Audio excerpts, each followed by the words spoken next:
நம்ம தமிழ்நாட்டிலேயே one of the bestest பாரம்பரியமான சைட் டிஷ்னா இந்த பீன்ஸ் பருப்பு உசிலி தாங்க. எல்லாத்தோடையும் அட்டகாசமான சைட் டிஷ்ஷா இருக்கும். நான் இன்னைக்கு தக்காளி ரசத்தோட தான் சர்வ் பண்ண அடி தூளா இருந்துச்சு.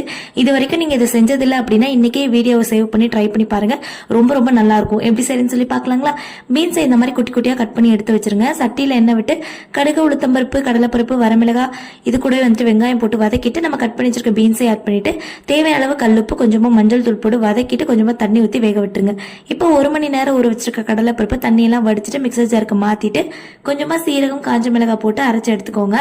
இப்போ இதை குட்டி குட்டி வடை மாதிரி தட்டி இட்லி பாத்திரத்தில் ஸ்டீம் பண்ணிக்கோங்க ஒரு 10 நிமிஷத்துக்கு. நல்லா ஸ்டீம் ஆனதுக்கு அப்புறமா ஆற விட்டுட்டு அகைன் மிக்சர் ஜாருக்கு மாத்திட்டு நல்லா அரைச்சி எடுத்துக்கோங்க. அரைச்சதை தட்டில் கொட்டி இந்த மாதிரி உதுத்து விட்டுக்கோங்க. இப்போ வெந்துட்டு இருக்க பீன்ஸ்ல இதை ஆட் பண்ணிட்டு கடைசியா துருவன தேங்காய் ஆட் பண்ணிட்டு நல்லா மிக்ஸ் பண்ணிட்டு சுட சுட சர்வ் பண்ணீங்கன்னா அட்டகாசமா இருக்கும். இது வெறுமனே சாதத்தோட பரட்டி சாப்பிடறதுக்கும் சூப்பரா இருக்கும். கண்டிப்பா ட்ரை பண்ணுங்க. அப்படியே நம்ம சேனலை ஃபாலோ பண்ணுங்க. பாய்.